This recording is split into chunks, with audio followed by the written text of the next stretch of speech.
Good morning, friend. Previous class we already discussed about the 8085 microprocessor, their architecture. There is a lot of register that we discussed previous class. Their working function. Now in this class we mainly focused only the pinout diagrams. All pins, actually in my 8085 microprocessor there is a 40 pins. So each and every pin has is dedicated for different purpose. So it is very important to know each and every pins, their working functions. So in this class we also discuss about the instruction cycle in 8085.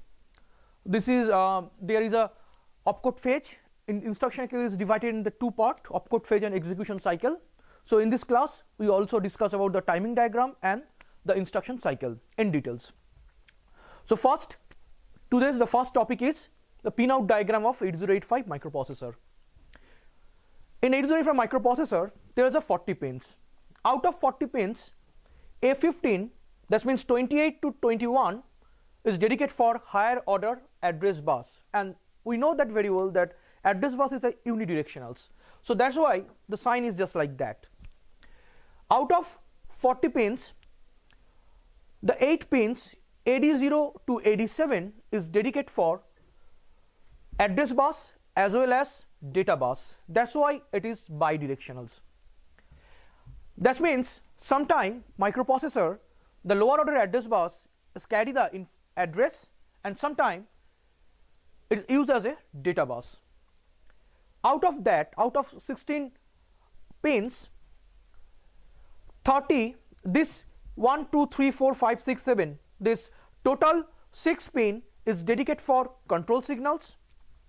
The 2 pins is dedicated for serial IO port, and 7 pins is dedicated for externally initiated signals.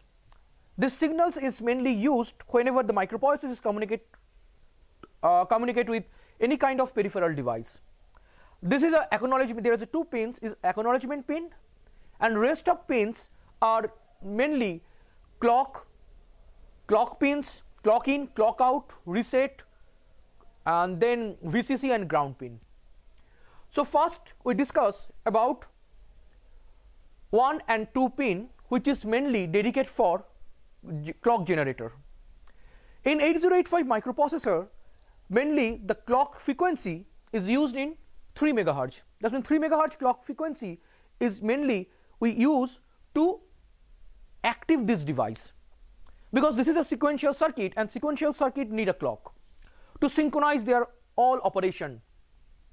In 8085 microprocessor, we mainly used crystal oscillator. We know this very well that oscillator is the only circuit which can generate the clock pulse. So X1 and X2 are dedicated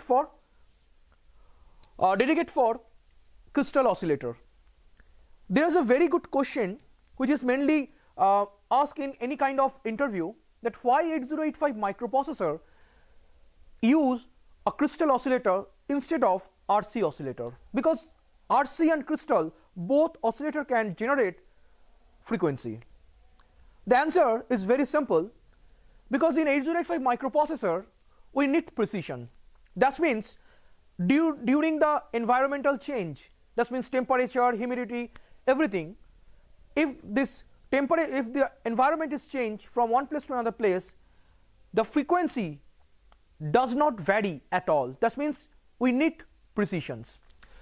In crystal oscillator, if we apply RC oscillator, that means the R and C are passive components, and these passive components mainly change their value with temperature. So that means due to the change of temperature, maybe it is possible that the value of frequency is varied from very slight, but maybe it is varied.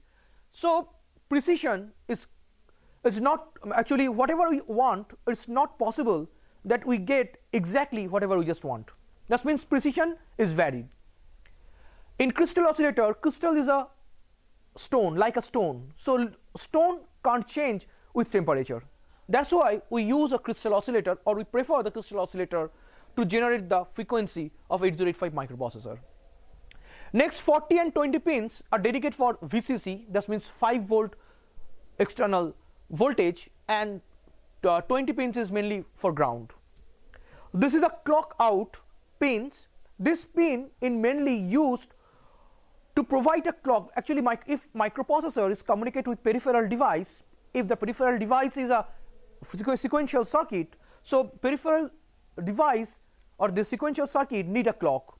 So microprocessor can generate a clock by himself, so they can control or they can synchronize the external device very easily. This is the reset out pins. This reset out pins mainly used to reset the peripheral device. Now there is a 6 control pins. First pin is ALE. ALE means address latch enable. This pin is a very important because in 8085 microprocessor, the lower order address bus sometimes behave as an address bus, sometimes behave as a data bus.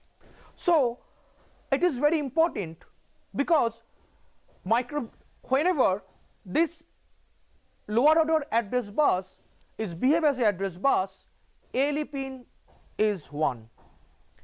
If ALE is low, that means this address bus is behave as a data bus. So that's why ALE pin is very important pin. And the arrow of this pin shows this is generated by the microprocessor. And this kind of arrow, it means the external circuit generate the signals and microprocessor accept these signals. That means these pin are input pins and these are the output pins. Next pin is, there are 3 pins. 2 is a status pin S0, S1, and another is IO by M bar. IO by M bar pin is mainly used that if the microprocessor perform any kind of IO operation, that means this pin is active. If this pin is low, that means the microprocessor perform some kind of memory operation. And S0, S1 and IO, these 3 pins is mainly used to perform a different kind of operation. There is a total 6 category of operations: opcode fetch, memory read, memory write, IO read, IO write, and interrupt acknowledgement. And out of 6, upper 3 operation is a memory operation. That's why IO by M bar is always 0. And IO read, IO write, and interrupt acknowledgement, this 3 operation is a IO operation. That's why this pin is 1. Now if S0 and S1, these 2 pin are 1, means opcode fetch operation. If S1 is 1, S0 is 0, means memory read, and if S1 is 0, S0 is 1, that means memory write. Same thing is applicable for rest of IO read and IO write. Only difference is IO by M bar is 1 for IO read and IO write, and IO by M bar is 0 for memory read and memory write. For interrupt acknowledgement, both status signal or control signal is 1. Now there is a 2 pins is read bar and write bar. Read bar and write bar, these 2 pins are active low pins. That's why the bar is present. Read pins is mainly used whenever the microprocessor read the data from external device. That time read bar is active. Active means active low. And whenever microprocessor write some data from external device, then the write bar is active low. Next, in this section, there is a 2 pin is serial, mainly is dedicated for the serial IO ports. That means in 8085 microprocessor, there is a 2 pin is dedicated for serial communication. One is SID, serial input data, and another is SOD, serial output data. So whenever the microprocessor is communicated with the peripheral serially, then this 2 pin is mainly used. Next, total 7 pin is used for external initiated signals, means there is a 4 pins 1, 2, 3, 4, 5 and 6 pins is mainly used for interrupt purpose. In interrupt section we detail discuss about the interrupt, but here only we mention the name of this interrupt. In 8085 microprocessor there is a two kind of interrupts. One is a maskable interrupt, another is non-maskable interrupt. Maskable interrupt is mainly used, actually what is the difference between maskable and non-maskable interrupt? If the non-maskable interrupt is active, then microprocessor understand the operation, or whenever the peripheral is communicate during perform any kind of operation, then the interrupt signal is very important to interrupt the microprocessor. So if non-maskable interrupt is active, means microprocessor understand very well that whatever the information that the peripheral want to share, this information is very important. So first of all microprocessor stop their own operation and focused or response to the peripheral. And rest of 4 pins or 4 interrupt is in there: RST 7.5, 6.5, 5.5 and INTR. This interrupt is mainly in a maskable interrupt. That means 8085 perform their operation, then attend the outsider response. That means the interrupt is not very important, or maybe you can say in that way that microprocessor is not interested to communicate with the peripheral because they perform their own task. So first they complete their task and then he responds the peripheral. Next 3 pins, there is a 2 pins is a ready pins. Ready pins is a very important pins because microprocessor and peripheral, if we connected the microprocessor with the peripherals, in generally microprocessor is faster compared to the peripherals. So if the microprocessor is transfer a data a particular rate, if the peripheral is slow, then the problem is arised, because during transmission if the synchronization is not matched properly, then maybe it will happen the data will lost. So how you just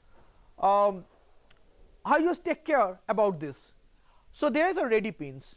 This pins is mainly dedicated for this kind of mismatch situations. That means if the slow peripheral is communicate with higher speed rate or higher performance processors, that means 8085 microprocessor, if microprocessor transfer a data, maybe in that way the microprocessor transfer a bit of data and wait until ready pin is not active. If the ready pin active, that microprocessor understand the peripheral receive this data, so microprocessor send again a bit of data, and whenever the peripheral not receive this data, this pin is active low. Whenever this pin is active high, means microprocessor is understand that whatever the data that microprocessor send to the peripheral receive easily. Then there is a 2 pins hold and HLDA. One is generated by external device and another is acknowledgement pin which is generated by microprocessor himself. Hold pin is important, and this 2 pin is mainly used whenever the microprocessor is communicate with DMA controller. DMA controller means direct memory access. We will discuss later about the detailed information. We can share the detailed information of DMA controller, but in 8085 microprocessor, DMA controller mainly used if the peripheral is transfer any kind of data directly to the memory, then microprocessor is use DMA controller. Maybe we can use a DMA controller, because when a DMA controller is control the whole operation, whole situation, microprocessor is in the tri-state mode, and DMA controller can access microprocessor address bus and data bus to perform their operations.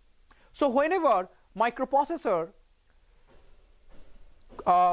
give the total responsibility to the DMA controller whenever the peripheral, normally whenever the peripheral is communicate with DMA controller generate the hold signal. That means hold signals means microprocessor understand that DMA controller want to communicate, or maybe DMA controller use their address bus and data bus whenever the microprocessor perform their own task, and then they just generate the acknowledgement signal hold HLDA. This acknowledgement signals is connected, or this signal is transferred from microprocessor to the DMA controller. Then DMA controller, after getting the acknowledgement signal, DMA controller understand that microprocessor can able to share their own address bus and data bus for their for transfer the data. So this 2 pin is mainly used for DMA operations. INTA bar, this is another kind of acknowledgement signals.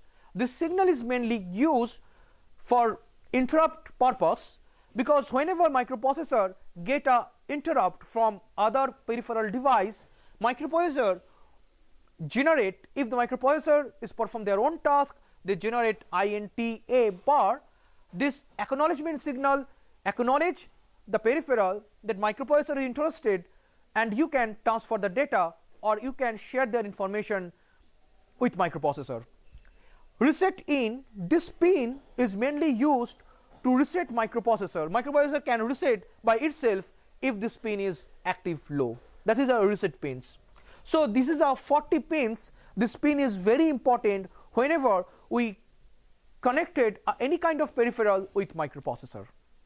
In next class, we will discuss about the timing diagram of 8085 microprocessor.